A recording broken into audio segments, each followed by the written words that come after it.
अस्सलातु वस्सलामु अलैका या रसूल अल्लाह व अला आलिका व अस्हाबिका या हबीब अल्लाह। अस्सलातु वस्सलामु अलैका या नबी अल्लाह व अला आलिका व अस्हाबिका या नूर अल्लाह। नबी रहमत शफ़ी उम्मत सल्लल्लाहु ताला अलैहि वसल्लम ने इरशाद फरमाया, जो कोई मुझ पर एक बार दुरूद पढ़ता है अल्लाह ताला उस पर 10 रहमतें नाजिल फरमाता है, उसके 10 गुनाहों को माफ़ फरमाता है, उसके 10 दर्जात बुलंद फरमाता है। सल्लु अलल हबीब सल्लल्लाहु ताला अला मुहम्मद। हमारे घर अमन और सुकून के गहवारे बने। हर शख्स ये चाहता है कि मैं जब घर में आऊं तो मुझे सुकून मिले, प्यार मिले, मोहब्बत मिले। जब दो मर्द और औरत शादी करते हैं तो उनके पीछे ये एक थॉट होती है कि मैं एक अच्छी खुशगवार जिंदगी गुजारूं, या वो चाहती है कि मैं ऐसी अच्छी खुशगवार जिंदगी गुजारूंगी। खा उसकी तवक्कुआत शौहर से हों या उसके घर वालों से हो या उसकी बीवी से हो या उसके घर वालों से हो, हर एक खुश रहना चाहता है। लोग पैसा कमाएं, कहीं जाएं, कहीं आएं, कहीं खाएं पिएं, इन सब के पीछे एक होता है यार मजा आएगा, खुश रहूंगा, अच्छा रहूंगा। तो घर में जब भी आप जाएंगे तो आपको एक तवक्को होती होगी कि यार मैं खुश रहूं। बीवी को होगा कि ये आएंगे तो अच्छा हो जाएगा। ये है एक घर के ताल्लुक से एक तस्वुर। लेकिन ये ख्वाब उस वक्त तक शर्मिंदा ताबीर नहीं हो सकता जब तक कि हमारा अंदाज जिंदगी अल्लाह और उसके रसूल के बताए हुए तरीके के मुताबिक ना हो। इसके लिए कोई नई साइंस ईजाद करने की जरूरत नहीं है, तो इसके लिए कोई नया फार्मूला लाने की जरूरत नहीं है। कुरान में, हदीस में, रसूल पाक सल्लल्लाहु अलैहि वसल्लम की सीरत में, सहाबा कराम और सहाबियात की सीरत में ये हमारे लिए मैसेजेस क्लियर हैं। कहते हैं लाउड एंड क्लियर, आपके पास बिल्कुल क्लियर है कि अगर हम उसको पढ़ें समझें तो घर अमन के गहवारे, मोहब्बत के गहवारे, प्यार और सुकून के गहवारे बन सकते हैं। ये है हमारा सेंट्रल आइडिया आज के टॉपिक का, आज के बयान का। आकाए मदीना राहत क़ल्ब व सीना सल्लल्लाहु ताला अलैहि वसल्लम की सीरत ये हमारे लिए नमूना अमल है। लक़द कान लकुम फ़ी रसूलिल्लाहि उस्वतुन हसना। रसूल पाक सल्लल्लाहु अलैहि वसल्लम की ज़िंदगी में तुम्हारे लिए पैरवी है, ये नमूना अमल है। हम जिंदगी का कोई भी पहलू ले लें, किसी भी शोबे, किसी भी डिपार्टमेंट की बात कर लें, हमें रसूल पाक सल्लल्लाहु अलैहि वसल्लम की सीरत पाक से मैसेज मिलेगा ज़रूर, रहनुमाई मिलेगी ज़रूर। ये हो ही नहीं सकता कि हमें रसूल पाक सल्लल्लाहु अलैहि वसल्लम की सीरत से रहनुमाई ना मिले।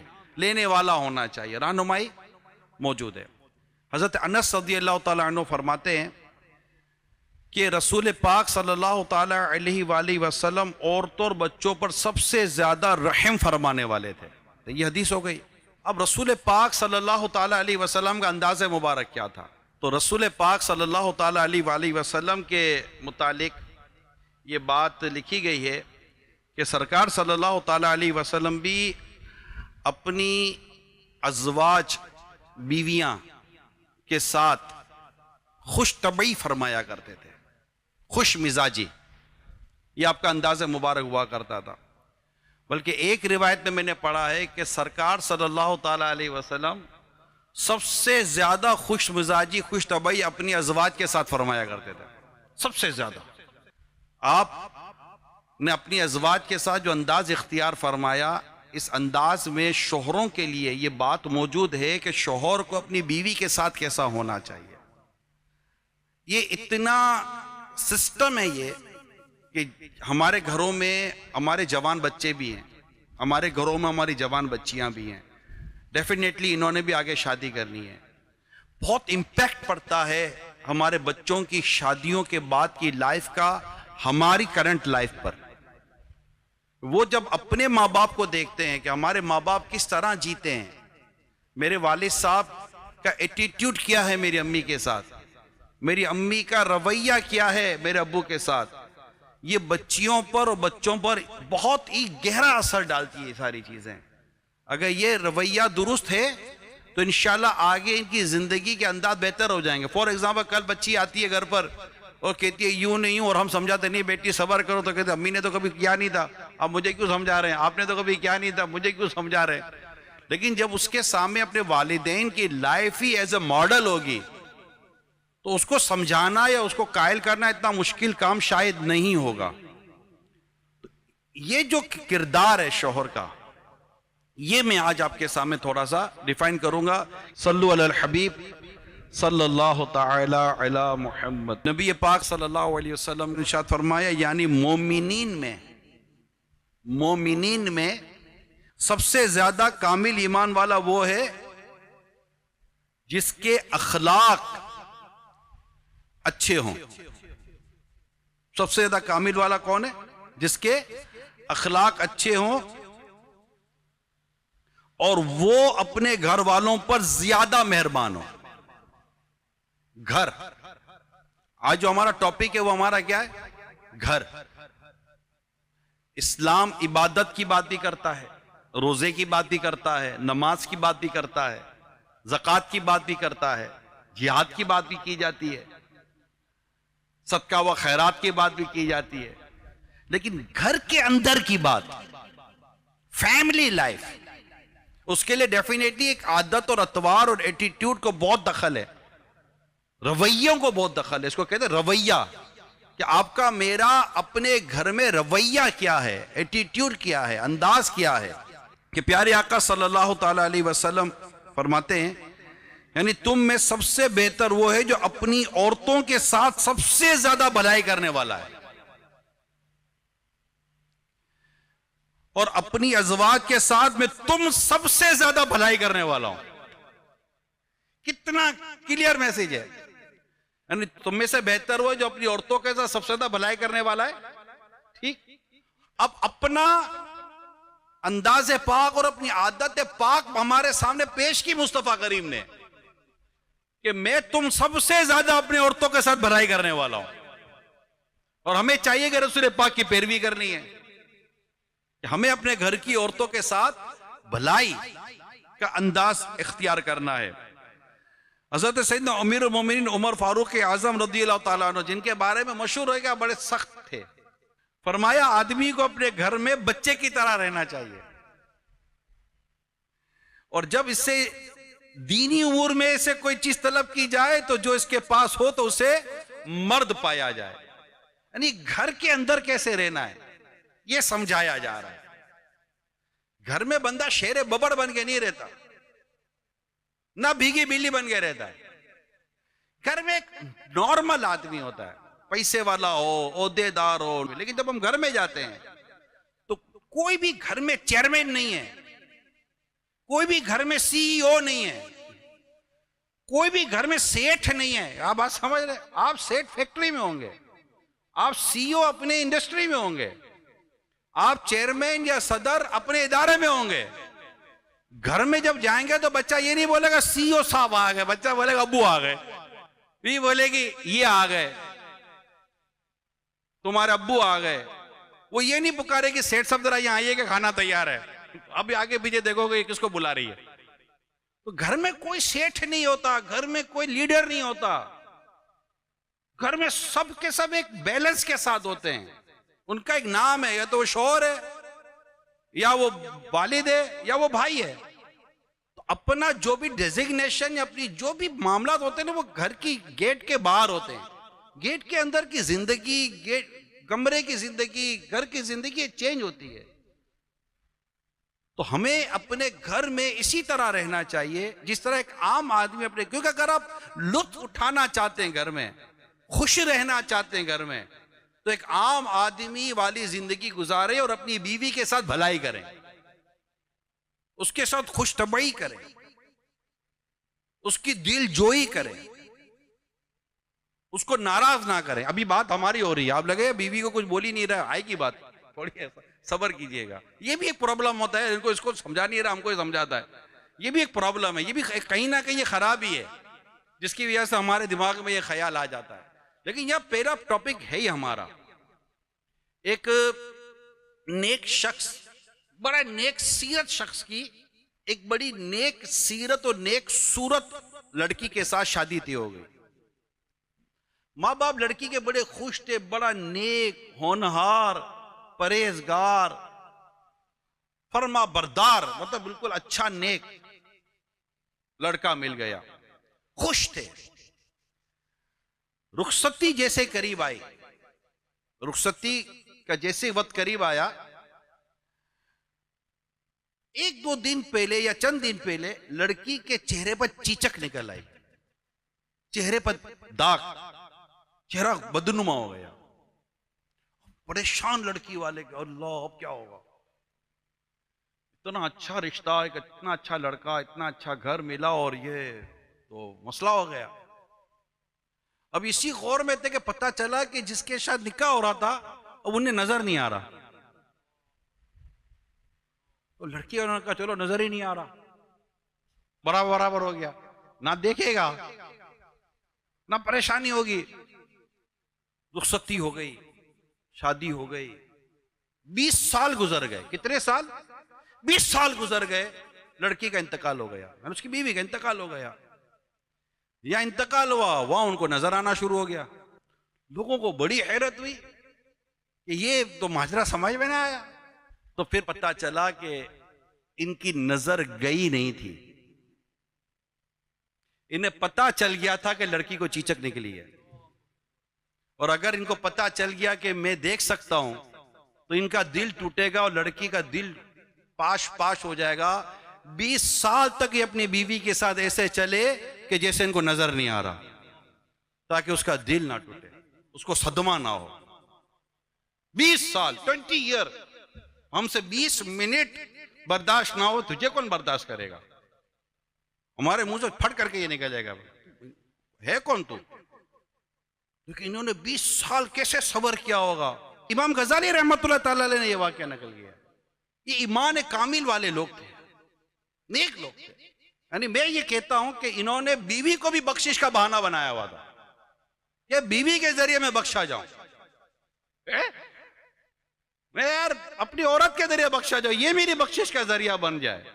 वो हो सकता है, ये मैं ये ऐसा ही नहीं कह रहा, ये भी वाकया ये याद आ गया।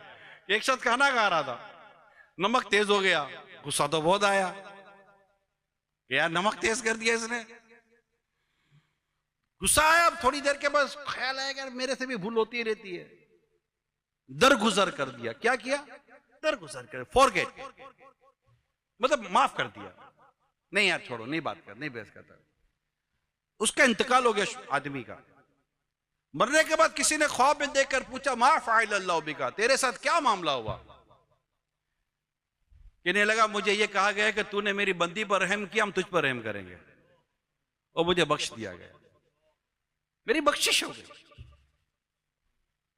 क्या हमारा ऐसा एटीट्यूड है? कपड़े इस्त्री क्यों नहीं हुए? फड्डा। मोजे नहीं मिल रहे, फड्डा। टोपी नहीं मिल रही, झगड़ा। चाबी नहीं मिल रही, फड्डा। खाना थोड़ा आगे पीछे हो गया, झगड़ा। गरम सही नहीं है, झगड़ा। ठंडा बहुत ज्यादा है, झगड़ा। ठंडा होना चाहिए था, गरम क्यों है? झगड़ा। मिर्च मसाले में गड़बड़ हो गई, झगड़ा। जल्दी उठाया क्यों नहीं? बोल के सोया था जल्दी उठाना, अरे उठना मुझे था, उठाया इसने कल जल्द पर, वक्त पर नहीं। अच्छा उठना मुझे था, झगड़ा। फिर वो कहेगी मैंने उठाया था। किसी को उठाना भी तो आसान नहीं ना, फौज बुलानी पड़ती है, और वो भी कितना उठाएगी, उसको दूसरे 10 काम है, झगड़ा। मैं आपसे पूछता हूं, जूते नहीं मिल रहे, चप्पल नहीं मिल रहे, रुमाल नहीं मिल रहा, कपड़े नहीं मिल रहे, बनियान नहीं मिल रहा, चाबी नहीं मिल रही, पर्स नहीं मिल रहा, क्या ये कोई बातें हैं झगड़ा होने की? मैं आपसे पूछता हूं, ये कोई इश्यू है जिसमें झगड़ा किया जाए? अब हम भी तो हम है ना, हम आते हैं, जूते यहाँ फेंके, मोजे यहाँ फेंके, रुमाल यहाँ फेंका, चाबी वहां फेंकी, कौन चीज किधर फेंकी, मजा अपने को तो लगे टांगे लंबी की, पानी ला। ये हमारा अंदाज है। फिर सुबह ढूंढो तो पूछे कुछ नहीं, अपनी चीज थी, अपनी हिफाजत करते हैं। चलो उसका एक अखलाकी फर्ज है कि वो आपकी चीजों की, आपके कपड़ों की, आपके तमाम तर चीजों को सेटल करे, हर चीज को मैनेज करे, उसका अखलाकी फर्ज है, उसको करना भी चाहिए कि यूं घर चलते हैं। लेकिन कभी कभार अगर ऐसी कोई चीज हो जाए, अगर हमने ही अगर अपनी चीजें दुरुस्त कर ली, क्या हर्ज है? हमने अपने कपड़े इस्त्री कर लिए, क्या हर्ज है? हमने अपने रुमाल ढूंढ लिए, क्या हर्ज है? हमने अपनी चीजें खुद ही तलाश कर ली, क्या हर्ज है? हमने अपने चप्पल जूते अगर पॉलिश कर लिए, साफ कर लिए, गीला कपड़ा मार लिया, क्या हर्ज है? रसूल पाक सल्लल्लाहु ताला अलैहि वसल्लम अपनी बकरियों का दूध खुद धो लिया करते थे। हजरत आयशा सिद्दीका रज़ियल्लाहु ताला अन्हा फरमाती हैं कि रसूल पाक सल्लल्लाहु ताला अलैहि वसल्लम घर के काम यूं क्या करते थे जैसे तुम में का आम आदमी घर के काम करता है। घर के कामों में इन्वॉल्व हो जाते थे। एक फैमिली लाइफ मर्दों के लिए कैसी होनी चाहिए, हमें रसूल पाक सल्लल्लाहु ताला अलैहि वसल्लम सिखाते हैं। अपनी अज़वाज के साथ कैसा होना चाहिए सिखाते हैं, इनके साथ कैसा हुस्न सुलूक होना चाहिए सिखाते हैं, इनके साथ कैसी खुशतबई होनी चाहिए सिखाते हैं। हम करते ही नहीं ऐसा। अपनी औरतों के साथ भलाई करो, इनके साथ बेहतरी करो, इनके साथ हुस्न सुलूक करो, और औरतों के मामले में खुदा से डरो। ये तो रसूल पाक सल्लल्लाहु अलैहि वसल्लम फरमाते हैं। तो बड़ा क्लियर मैसेज है।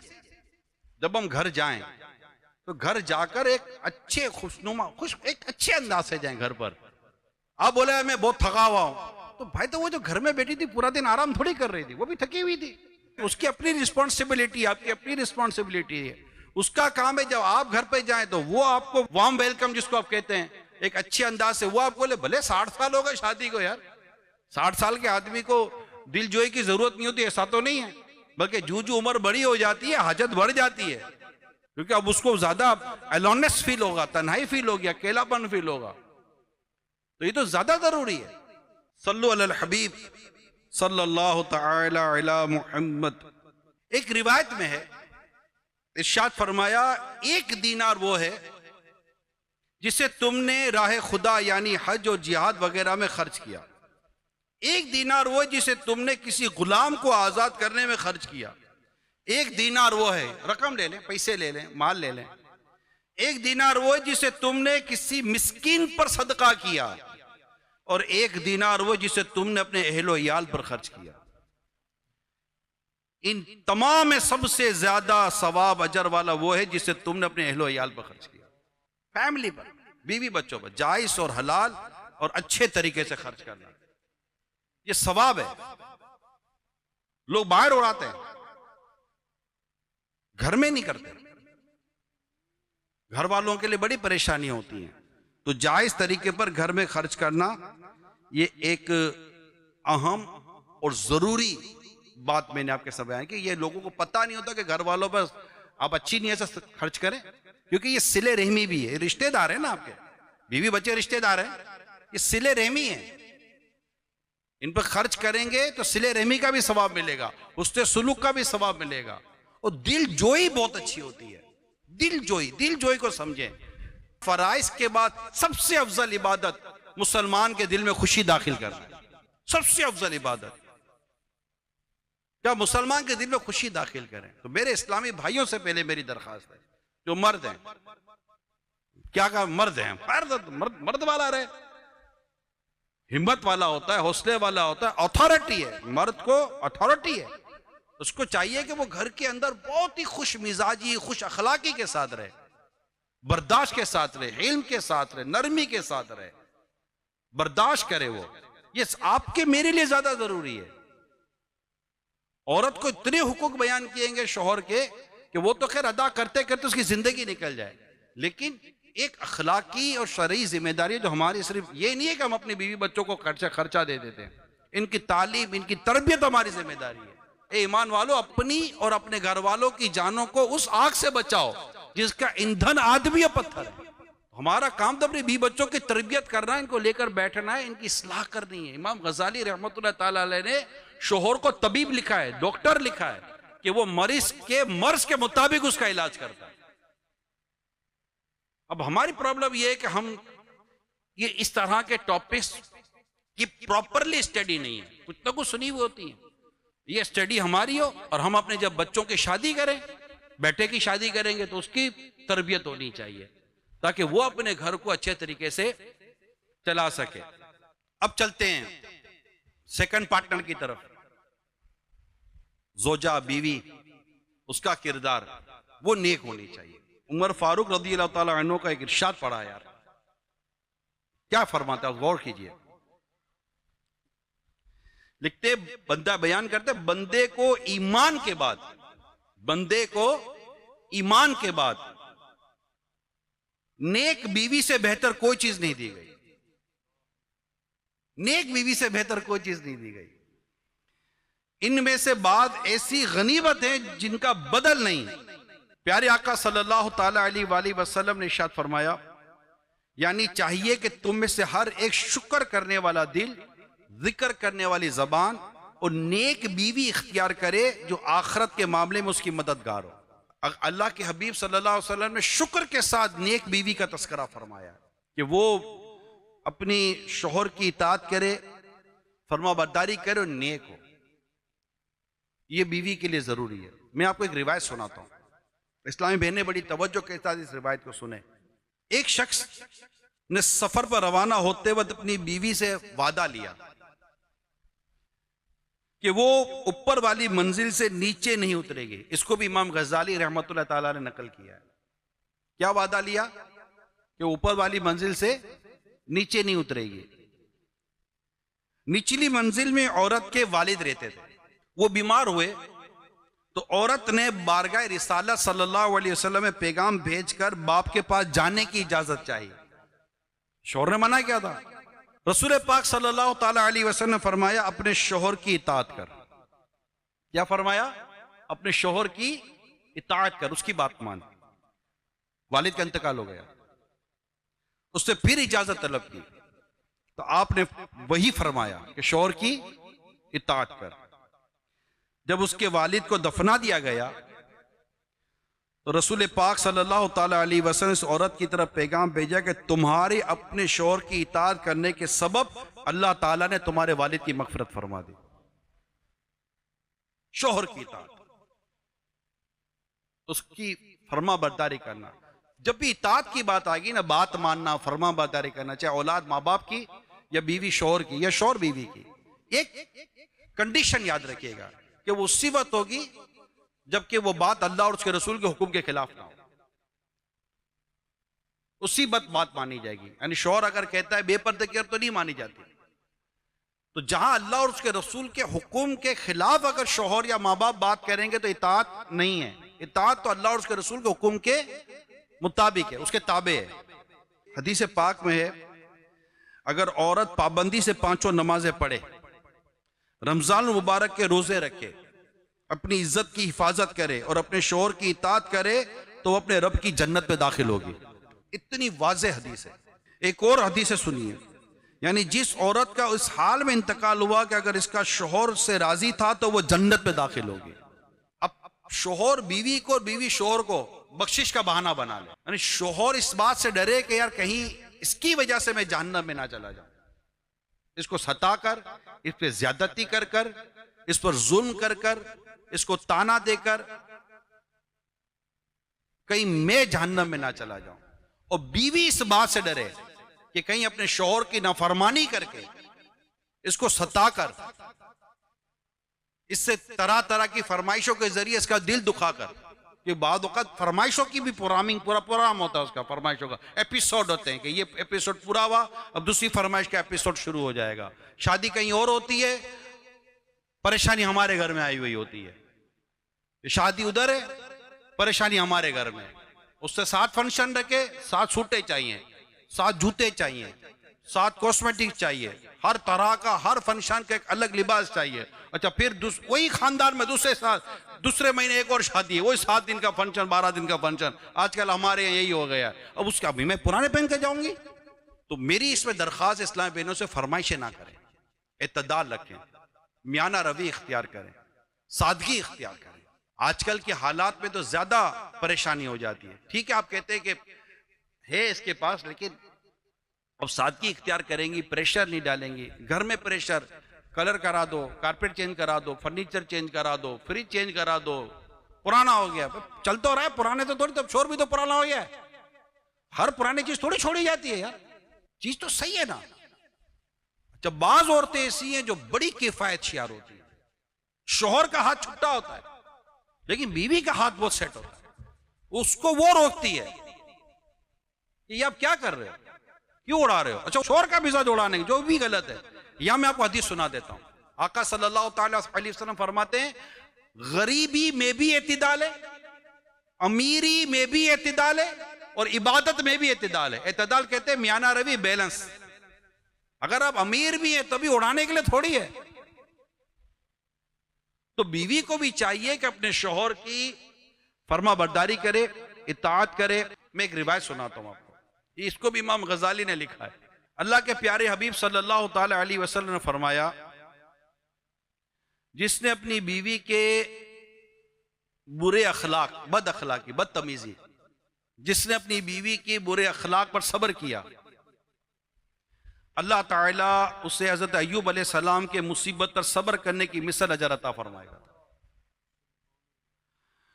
और अगर औरत अपने शौहर के बुरे अखलाक पर सब्र करे तो अल्लाह ताला उससे फिरौन की बीवी आसिया के सवाब की मिसल अजर अता फरमाएगा।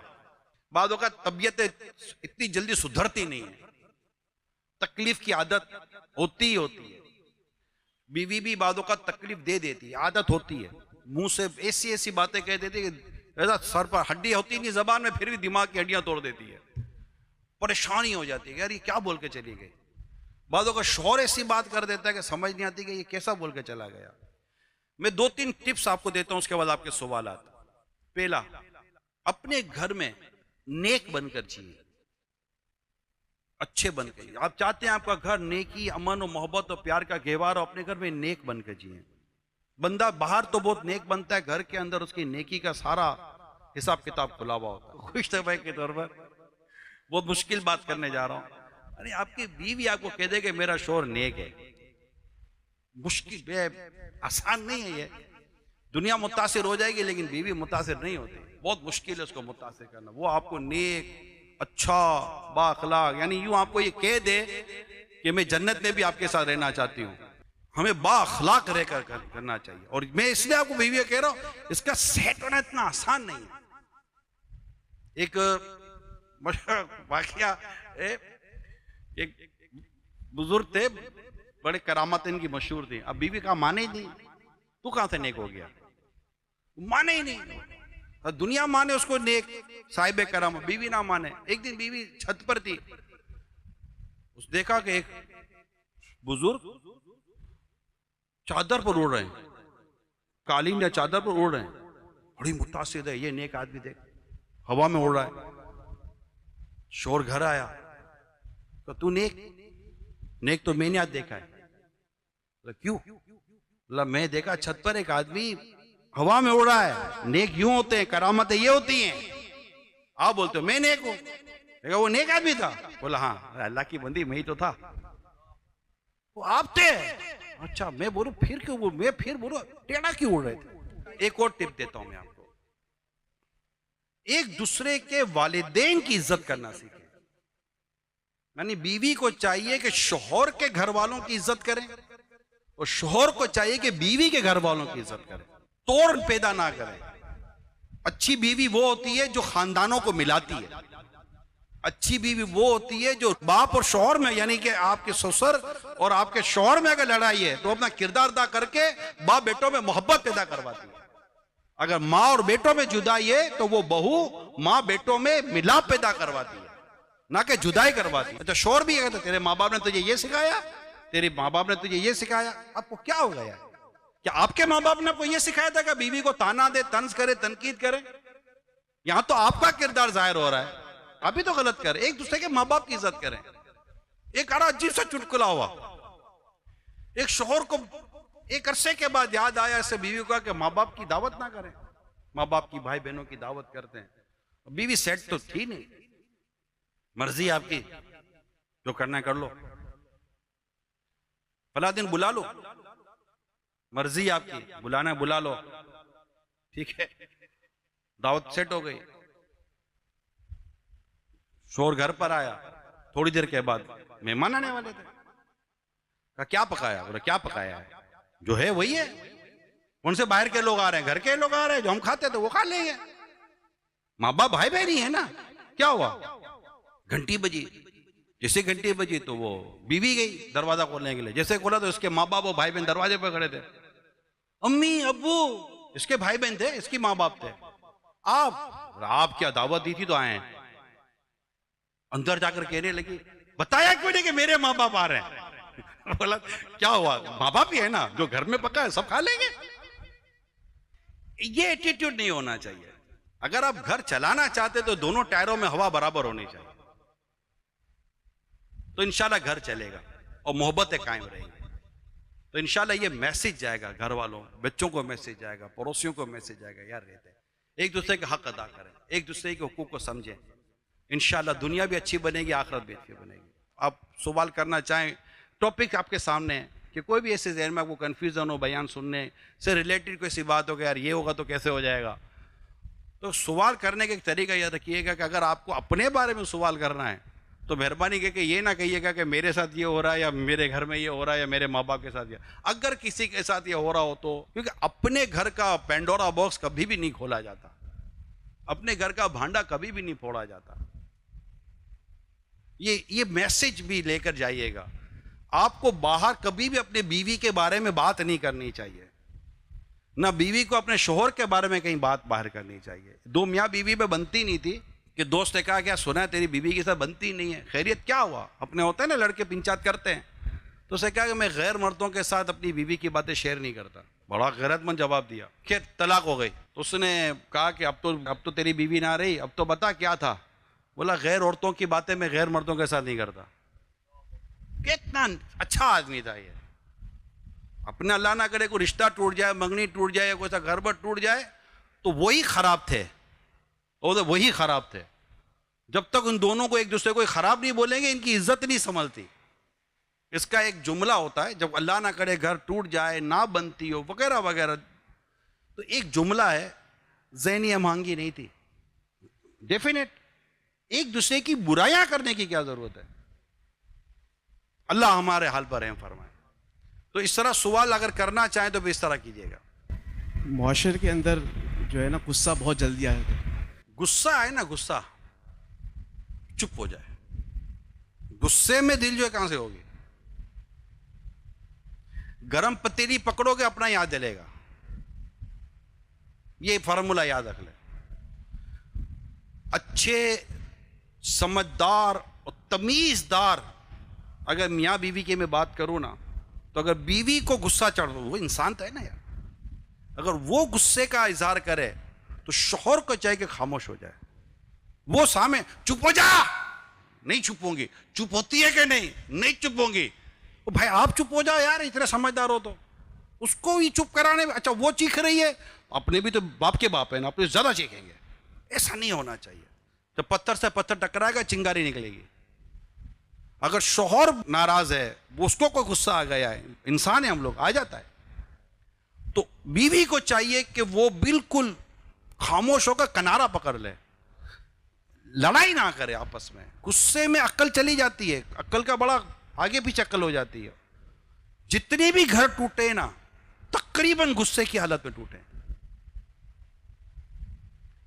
तो गुस्से में आगे पीछे हो जाए, खामोश हो जाए, औरत कमरे में चली जाए, शोर आगे पीछे हो जाए, लड़ाई ना करें, इससे घर टूट सकता है। हमारे उस्ताद साहब मुफ्ती अमीन साहब रहमतुल्लाह ताला अलैह फरमाते थे, जब दो मियाँ बीवी लड़ते हैं ना तो शैतान समुद्र के बीच में खुशी के मारे कूदता है, क्योंकि ये दो मियाँ बीवी नहीं लड़ रहे, दो कबीले, दो खानदान लड़ रहे हैं। क्योंकि ये जब अलग होते हैं ना तो खानदान के खानदान उजड़ जाते हैं। वालेकुम अस्सलाम वरहमतुल्लाहि वबरकातुहू। हमारे माशरे के अंदर एक आम सी आदत हुई हुई है कि जितनी पढ़ी लिखी माशाल्लाह जो बहू होती है, जब वो घर में आती है तो उसके जो जितनी भी उसकी तालीमात हैं उसके मुताबिक वो ये कहती है कि मेरे हुकूक यहाँ से लेके यहाँ तक हैं। और जो घर वाले होते हैं उनकी सोच ये होती है कि यार ये भी हो, ये भी हो और ये भी हो। उस पर एक छोटा सा अच्छा सा कि दोनों के लिए देखिए मेजर पार्ट इस वक्त सारे हमारे घरों में, सारी माहौल के अंदर एक आम माहौल आप देख लें, जो सबसे बड़ा मेजर प्रॉब्लम है वो ये है कि आने वाली कहती है मेरी बादशाहत, और जो पीछे बैठी होती कहती है मेरी बादशाहत। उसके लिए हमारे पास माशरे में ट्रेनिंग के लिए, तरबियत के लिए आप कौन सा ऐसा मौजू, कौन सी ऐसी वो कहेंगे कि आज के माहौल के हिसाब से जो आप जद्दोजहद कर रहे हैं उसमें अल्लाह ताला हम सब के घरों में खुशियाँ और रहमतें और नेमतें दे अल्लाह ताला। ये इक़्तिदार की जंग है। 50-60 साल से एक औरत घर में इक़्तिदार कर रही है, जिसको सास कहते हैं, और वो कहती है कि नहीं अब मेरी चलेगी। ये होता नहीं है। असल में ये शादी के बाद इसको हल करने के बजाय इस केस को रुखसती से पहले हल किया जाता है, और ये पार्ट प्ले करना चाहिए लड़की के वालिदैन को कि जब लड़की की रुखसती हो रही हो ना, शादी हो रही, क्योंकि ऐसा तो है ही नहीं कि यहाँ आपकी सुबह आँख खुली, आपने तय किया, लड़का देखा, ख़ानदान देखा, शाम को निकाह हुआ, रात को रुखसती हुई, ऐसा कभी भी नहीं होता। एक टाइम लाइन है, एक महीनों बाज़ औक़ात निकल जाते हैं ना। और जब बेटी की शादी की उम्र हो रही है, ये माँ बाप को पता होता है। इसमें मेन रोल जिसको प्ले करना है वो वालिदैन है बेटी के, स्पेशली बेटी की माँ, कि उसको पता है कि ये मेरी बेटी कंबाइंड फैमिली में जाए। इसमें भी दोनों पार्ट हैं, एक कंबाइंड फैमिली का अलग पार्ट है और इंडिविजुअल फैमिली का, शोहर के साथ रह रही है तो उसके लिए उसका अलग पार्ट है। लेकिन जब आप कंबाइंड फैमिली में अपनी बेटी को भेजते हैं तो बहुत ज़्यादा आपको अपनी बेटी को एजुकेट करना पड़ता है। क्यों? कि वो एक नए घर में जा रही है जिनका खाना पीना, उठना बैठना, लिविंग स्टाइल, हर चीज़ डिफरेंट होगी। उसको उसमें एडजस्ट होना है, ये समझाना पड़ेगा। सास किस तरह उसको माँ समझ के चलना है उसको समझाना पड़ेगा, और किस तरह उसकी खिदमत करनी उसको समझाना पड़ेगा। ये वालिदैन की बहुत बेसिक रिस्पॉन्सिबिलिटी है। उसको किचन फ्रेंडली बनाना पड़ेगा, उसको समझाना पड़ेगा कि बेटी अगरचे तेरे फ़राइज़ ये सही, मगर माशरा, सोसाइटी, घर गृहस्थी अगर चलाना है तो उसके लिए ये अंदाज़ होता है कि लड़की उठती है सुबह को, घर के कामकाज करती है और एक पूरा एक माहौल बनाती है, जैसे कि अपनी माँ को वो शुरू से देख रही है कि मेरी माँ ने कैसे मेरे घर को चलाया। माँ भी तो बहू बनकर आई थी ना इसको इसी तरह अपने आप को लेकर जाना पड़ेगा। और इसको माँ को चाहिए कि वो तरबियत करके भेजे और वो अपने आप को एडजस्ट करे। ये हो गया लड़की की तरफ से, ठीक है। उसको अपने घर की तमाम तो रूटीन्स में जो कि गैर शरई ना हो अपना पार्ट प्ले करना है, और एज ए स्टूडेंट आना है कि मैं यहाँ पर अभी सीखूंगी और मुझे इस घर के माहौल और उसके नेचर और उसके आदात और अतवार में मुझे ढलना है। तो इसके लिए उनके लिए भी इजी हो जाएगा, उसके लिए भी इजी हो जाएगा, नंबर 1। अब सेकंड पार्ट जिनको प्ले करना, जो दूसरा रोल है, वो लड़के के माँ बाप का है और लड़के का है। ये 18 साल 20 साल या 22 साल की प्रैक्टिस के बाद आपके घर पर आई है। आप चाहते हैं कि ये हमारे माहौल में ढले। 22 साल की आदत को बदलने में आपने 22 महीने भी नहीं दिए, 22 घंटों की आपने उसको नोटिस दिया। 22 दिनों में बदल दी तो ठीक है, वरना चल तेरी माँ के घर। उसको चेंज होने का मौका दें, उसको संवरने का मौका दें, उसको सीखने का मौका दें, उसको शफकत दें। यानी अगर बेटी को यह समझाकर भेजा है कि सास को माँ समझ कर रहे, तो सास को भी यह समझाया गया कि इसको बेटी समझ कर चल। वो किसी और घर से आई है, वहां पर इसको बोलने टोकने का वो मिजाज नहीं था जो सास ससुर के घर पर हो चुका है। अच्छा, वहां तो सुन लेगी, यहां नहीं सुन सकेगी। तो वहां भी सास ससुर को भी चाहिए, अगर कंबाइंड फैमिली है, शोहर को भी चाहिए कि अभी वो आई है, उसका नेचर है, उसको समझने में बदलने में टाइम लगेगा, इतनी जल्दी वो चेंज नहीं हो जाती। बात होती है कि जिनके अंदर ज़्यादा जल्दी चेंजेस की गुंजाइश होती है, लेकिन अदरवाइज टाइम लगता है। फिर एजुकेशन ने भी एक दिमाग के अंदर चीज़ें चढ़ाई हुई हैं, उसकी गर्द भी उतरने में टाइम लगेगा थोड़ा सा। मगर इस्लामी बहनों को ये लाजमी चाहिए कि जब वो शादी हो तो अपने ससुराल में यूँ रहे जैसे कि एक हमारे उर्फ और आदतों की रूटीन है, उठने की, खाना, नाश्ता, लंच, डिनर, सोना, जागना, एक प्रैक्टिस हो जाती है। हो सकता है आप अपने माँ बाप के घर में दोपहर को 2 बजे उठती हों और यहाँ पर 9 बजे उठने की रूटीन है, तो आपको 9 बजे उठना पड़ेगा। अच्छा, ये जाते ही पता चलना ना, इमीडिएट ये प्रॉब्लम हो जाता है। इसलिए मैं कहता हूँ कि वालिदैन को चाहिए कि अपनी बेटी को, यानी मैंने लाइव किया ये मदनी चैनल पर, कम से कम बेटी की रुखसती से 2 साल पहले, शायद 2 साल पहले माँ की जिम्मेदारी बढ़ जाती है। उसको बेइज्जती पर पेश ना करें कि तुम्हारी बेटी घर जाकर उसको अगर सास या उसका शोहर ये कहे तुम्हें पकाना नहीं आता, तुम्हें ये नहीं आता, ये नहीं आता, ये नहीं आता, ये नहीं होना चाहिए। बाप की भी जिम्मेदारी है कि अपनी बेटी को शादी से पहले उसको प्रिपेयर करे, तैयार करे कि उसको कंबाइंड, आप और मैं ही कंबाइंड फैमिली में दे रहे हैं ना। और अगर अलग रहना है तब भी उसको कैसे एटीट्यूड करना है, शौहर के साथ कैसे रहना है, उसके आगे पीछे शक व शुबे की गुंजाइश पैदा ना हो, मोबाइल के जरिए खराब बदमज़गी ना हो। आजकल मोबाइल में भी बड़ी लड़ाइयाँ घरों के अंदर, मोबाइल की वजह से बदमज़गी ना हो। अभी ये छोटा सा टुकड़ा और ये मोबाइल, ये आपका मेरा घर कैसे तोड़वा देगा यार। तो थोड़ा सा यहां पर दोनों तरफ ब्रॉड मेंटेलिटी के साथ जाना चाहिए। शोहर को, बीवी को स्पेस देना चाहिए कि वो खुद को चेंज करने में थोड़ा टाइम लेगी, और माँ बाप को चाहिए कि बेटी को तैयार करके भेजें ताकि वो जल्दी जल्दी उस फैमिली में एडजस्ट हो जाए। तो इंशाअल्लाह ताला बहुत जल्दी चीजें जो है ना वो कंफर्टेबल हो सकती हैं। लड़के के माँ बाप को भी तो चाहिए ना कि वो भी सारी चीजों को मद्देनजर रखते हुए चलें। मैंने अर्ज की ना, सबसे पहले तो ये मद्देनजर रखें कि हम घर में बहू लाएं, मासी नहीं लाएं। आप बहू लाएं, मासी नहीं लाएं। तो मासी नहीं है, वो बेटी की तरह है आपके, उसको बेटी की तरह रखें। हकीकत यह कि एक बाप की शहजादी आई है आपके घर में, बेटी तो बाप की शहजादी होती है। आप घर में किसी शहजादी को लाएं, वो किसी न किसी गरीब से गरीब घर के भी बाप के दिल की सल्तनत की वो रानी थी, बाप के दिल की सल्तनत की वो शहजादी थी। शहजादी बोला तो उसका भी थोड़ा बहुत दिमाग खराब हो जाए, मैं शहजादी, तो भी वो भी ज़रा प्रॉब्लम कर देती है ना कि मैं शहजादी। अब शहजादी तो वो शहजादी बनने जाती है तो बोलते तू शहजादी, तो हमारी सल्तनत तेरे से बड़ी है, हमारे घर में वैसे ही 4 शहजादियाँ घर में बैठी हुई हैं। थोड़ा सा एडजस्ट करके चलना पड़ेगा, उसको मौका दें और मासी बनाकर ना रहें। मगर बहू को मैं ज़रूर ये कहूँगा कि घर के काम को यूं कर जैसे हमारे आदत, अखलाक और उर्फ़ आदत है, इसी तरह इंशाल्लाह रहें। मैं निगरान शूरा से ये भी अर्ज़ करूँगा कि कंटिन्यू ये तरबियत मिलती रहे, हमारे घर में नेकियों भरा माहौल हो, तो उसके लिए हमें क्या करना चाहिए, उसके बारे में। मदनी मुज़ाकरा, अमीर सुन्नत कभी ससुर की नुमाइंदगी कर रहे होते हैं, कभी शोहर की नुमाइंदगी कर रहे होते हैं, कहीं माँ बाप की नुमाइंदगी कर रहे हैं, कहीं बहू की नुमाइंदगी कर रहे हैं, तो कहीं बेटी की नुमाइंदगी कर रहे हैं, क्योंकि घर में हर एक बोल नहीं सकता हर एक को। तो अगर इस तरह अगर आपने फैमिली के साथ अमीर सुन्नत का मदनी मुज़ाकरा जो हर हफ्ते को होता है वो देखना शुरू करें तो इंशाल्लाह आपको बहुत फ़ायदा होगा। अल्लाह ने चाहा तो घर में एक अच्छा माहौल बनेगा और नेचर तो बदलना पड़ेगा। अगर मेरे को ऐसे इस्लामी भाई, ऐसे इस्लामी बहनें हैं कि जिनके मुंह उमूमन तरबूज की तरह फुले रहते हैं, तो तरबूज फटता है तो बस फटता है फिर। तो मेहरबानी करके इस तरह का कोई एटीट्यूड ना रखें, स्माइलिंग फेस के साथ घर चलेगा। हमने एक मैसेज चलाया था, मुस्कुराइए घर बचाइए। आप मुस्कुराएंगे तो घर बचेगा।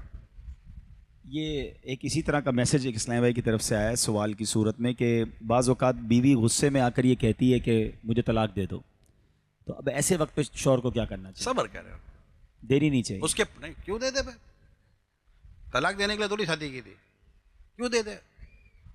वो तो मांग ले, उसको इख्तियार दिया ही नहीं है ना। वो तो उसका अल्लाह ना अगर उसके हाथ में इख्तियार होता तो बना यार कितने का टूटा, आप तो शौहर हो, मर्द हो, तो क्यों दे दे? वजह पूछें क्या प्रॉब्लम है। हो सकता है उसको वाकई बहुत मेजर प्रॉब्लम्स हो यार, उसके प्रॉब्लम हल करें ना। आप अपने प्रॉब्लम को बाकी रखकर भी तो उसको ना घसीटे तो नहीं ना। यानी अगर जूते में कील लगी हुई है और आप बोले भाई यही जूता पहनकर तू चल, यार कील वाला जूता बंदा कब तक पहनकर चलेगा? या चलो अब शोर बोलो, आप बोलो जूता बोल जाए तो नहीं बोलता, भाई टोपी बोल दो।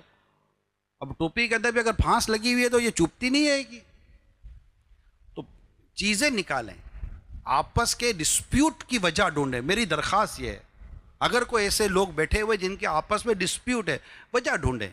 अगर शौहर मर्द को लगता है कि मेरी वजह, मैं वजह हूँ, मेरा अखलाक, मेरा किरदार, मेरी को बुखल, मेरी कोई कंजूसी या मेरी को बदतमीज़ी या मेरा गालम गलोच करना, बिला वजह डांटना झाड़ना, ऐसी कोई चीज़ें हैं तो ज़ाहिर है आपको बदलना पड़ेगा, वरना क़यामत के दिन क्या जवाब देंगे जब ये औरत मजलूम बन के खड़ी हो गई कि या अल्लाह मुझे मेरा हक दिला। इसी तरह अगर बीवी अगर बद अखलाक है तो उसको कहे कि आप ये बद अखलाकी है, नाराजगी हो जाती है मियाँ बीवी में, इसका इनकार नहीं है, तो आपस का रिश्ता है एक ऐसा। लेकिन यूँ चीखना चिल्लाना, बदतमीजी करना, बद अखलाकी करना, इसको डांटना, उसको झाड़ना, इसके गुर्बत का पर, इसकी तंग दस्ती पर, इसकी परेशानी पर उसको आड़ दिलाना, ये अच्छी और नेक औरतों की अलामत नहीं है। नेक औरत तो नेकी और तकवे में मददगार बनती है। या खुदा न खासा आमदनी कम हो गई तो वो मतलब चिकना चिल्लाना शुरू करे। इमाम गजाली ने पता है क्या लिखा है? इमाम गजाली अलैहि रहमान ने लिखा है कि पहले की औरतें कैसी होती थी। इमाम गजाली ने लिखा है इह्या उल उलूम में, पहले की औरतें ऐसी होती थी कि जब आदमी घर से काम के लिए निकलता था तो बेटी और बीवी उसे कहती थी कि हमारे मामले में खुदा से डर, हमारे मामले में खुदा से डरना, हराम कमा के ना लाना, हराम कमा के ना लाना, हम भूख बर्दाश्त कर लेंगी, जहन्नम का अजाब बर्दाश्त नहीं कर सकेंगी। ये थी पहले की औरतें। उनको चाहिए कि वो अपने शौहर के साथ घर में नरमी और प्यार से रहें और बनाएं। मैं इस्लामी बहनों को यही अर्ज करूंगा, बनाएं। अगर आपने खुदा ना खासा जुदाई डलवाई ना तो मुकाफात अमल से डरिएगा कहीं आपके लिए भी जुदाई ना आ जाए। अगर आपने किसी औलाद को उसके माँ बाप से दूर किया तो ऐसा ना हो कि कल आपकी औलाद आपको छोड़कर चली जाए। जैसे कि एक वाकया मैंने पहले भी बयान किया हुआ है कि एक बहू ने अपने ससुर को सर्वेंट क्वार्टर में रखा हुआ था। हमारे सर्वेंट जैसे ही पूरा घर है, एक क्वार्टर बना हुआ है, वहाँ शोर ससुर को रखा हुआ था। अब शोर की चल नहीं रही थी, बातों का नहीं चलती, हालांकि चलनी चाहिए, शोर की नहीं चलेगी तो किसकी चलेगी। अच्छा, एक दिन उसका बेटा पेंटिंग कर रहा था, ड्राइंग कर रहा था, घर बना रहा था। उसने घर बनाया और उस घर में उसी तरह से सर्वेंट क्वार्टर बनाया था। तो माँ ने पेंटिंग देखी, खुश हुई। माँ ने पूछा कि बेटा ये जो अलग से कमरा बनाया है ये क्या है? तो उसने कहा कि वो आपने वो दादा को रखा है ना वहाँ पर, जो मैं बड़ा हो जाऊंगा मैं भी ऐसा ही घर बनाऊंगा और आप दोनों को मैं वहाँ रखूंगा जब आप बूढ़े हो जाओगे तो। ओ वाह, माँ की घूमी, बोला ये क्या हो गया। उसने तो मिन्नत समाजत की और ससुर को इज्जत के साथ घर में ले आई। शोर शाम रात को घर आया, देखा बाप घर में, तो खुश हो गया, यार चलो बाप घर में। तो उसे बताया कि ये था। वो औरत मकाफात अमल से डर गई कि ऐसा ना हो कि जैसी करनी वैसी भरनी।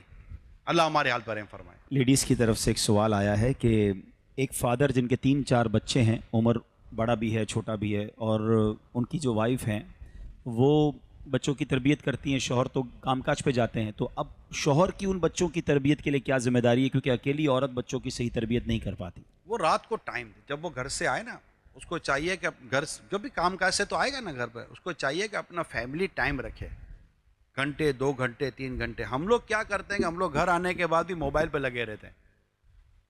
हमारे पास भी यही प्रॉब्लम है। हम घर पर आते हैं, बीवी कहती है कि मोबाइल, अब मोबाइल, तो अच्छा हम वो ज़्यादा बोले कहते अभी तो घर पर आए हो, तो बाहर कौन सा जंगल में रहते थे भाई, लोगों में तो थे।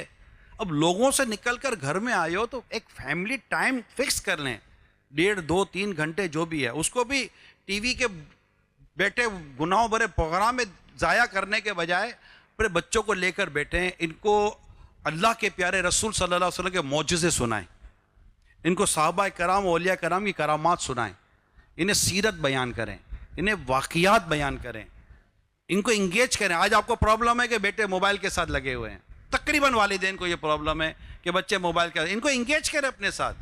अच्छा, बीवी के साथ बैठे, इनको भी 2 बातें अच्छी बताएं, गीबत ना हो, चुगली ना हो।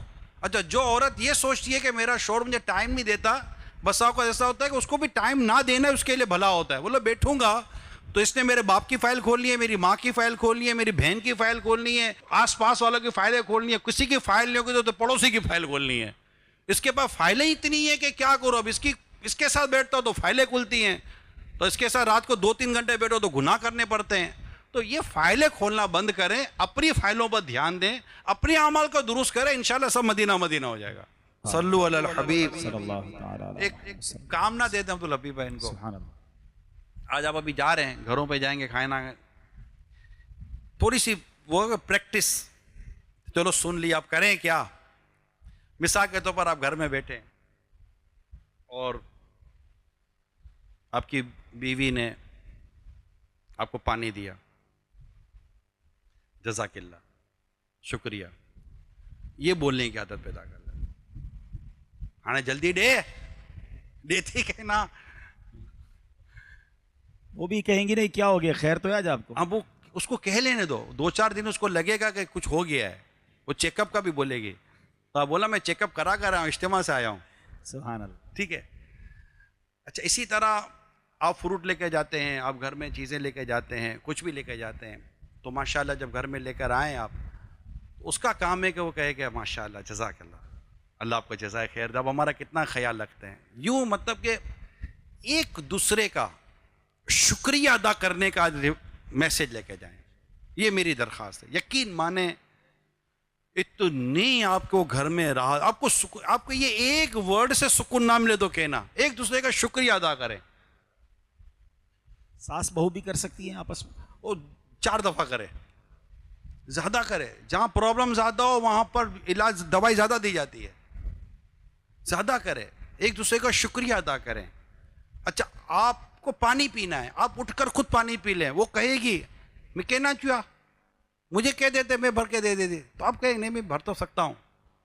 वो ये यूँ थोड़ा बहुत करें, जिनको ज़रूरत है मैं उनके लिए कह रहा हूँ, जो माशाल्लाह कर ही रहे हैं, अखलाक के साथ चल ही रहे हैं, ज़्यादा चिक चिक ना करें, बोला बोली ना करें, ज़्यादा वो ना करें। ये कौन कहता है कि मैं अखलाक के साथ नहीं चल रहा, मैं तो बड़ा बा अखलाक। चीखना, चिल्लाना, डांटना, झाड़ना, ये भी अखलाक है, तो फिर जो हो रहा है वो होने दो। फिर नरमी, प्यार, मोहब्बत, मुस्कुराना। वो एक शख्स गया था एक नफ्सियाती डॉक्टर के पास, गया कि घर के हालात सही नहीं है, क्या करना है, तो उसे 2 बातें सिखाई थी, स्माइल एंड थैंक्स। यानी जब भी घर में जाओ मुस्कुराओ, थैंक्स बोलना सीखो। अपने जज़ाकल्लाह बोलते हैं, अल्लाह जज़ाए खैर दे, अल्लाह जज़ा अता फरमाए। उसने कहा कि तुम अजीब मजाक करो, मेरे घर के हालात कर रहे हो, तो बोलता मुस्कुराए। बोला करके तो देख। जैसे घर पे बीवी ने दरवाजा खोला, थैंक्स, उसकी तो हालत खराब हो गई, इसको क्या हो गया, ये तरबूज आम कैसे हो गया। ठीक है, तो ऐसा मुस्कुराता चेहरा लेकर घर में आया है, पहली बार आया था ये घर में इसी तरह। पानी दिया, थैंक्स, कुछ और हुआ, थैंक्स, शुक्रिया। अच्छा, हफ्ता दिन के अंदर ऐसी सूरत हाल हो गई कि वो गया डॉक्टर से गले मिला, बोला तेरी इन 2 दवाइयों ने मेरे घर की बीमारी दूर कर दी। रसूल पाक सल्लल्लाहु अलैहि वसल्लम का प्यारा अंदाज आखिर में मैं बयान करके बयान ख़त्म करता हूँ।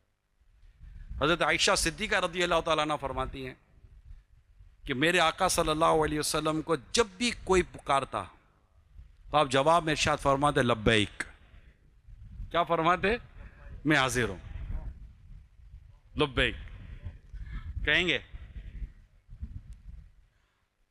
अगर आज, अब ये आपके लिए नहीं है, ये इस्लामी बहनों के लिए है ना। आप बुला के इदाचता, अपने यूँ कहते हैं इधर आना, इधर आइएगा, ये आना वाना भी नहीं है, इधर इधर आइए। यानी आप वो वर्ड यूज़ करें जो अखलाक के करीब भी हो और आपके बच्चों की तरबियत भी हो रही हो। इधर आइएगा तो उधर से आवाज़ आए लब्बैक, हाणे अचाती पूरो आए, घड़िया घड़ी बरकोताज। ये दुरुस्त नहीं है, ये अंदाज दुरुस्त नहीं है। वो आपको बुलाए, जरा बात सुनिए, लब्बैक। बच्चे बुलाएं, लब्बैक। मैंने मेरे पीर साहब को देखा है यार, छोटा बड़ा जो भी को पुकारता है ना, लब्बैक कहते हैं, लब्बैक। सुन्नत की नीयत से मैं हाजिर हूँ जी, आया। बच्चे माँ बाप को बोले, माँ बाप बच्चों को बोले, शोर बीवी को बोले, बीवी शोर को बोले। ये करके तो देखें आप। ये 2-3 चीज़ें मैंने एंड में कही है जाते जाते, ये करके देखें, इंशाअल्लाह आपको ना फर्क पड़े तो कहिएगा। फिर घर में चलें सिर्फ मदनी चैनल, फिर देखें कैसा मदीना मदीना हो जाता है।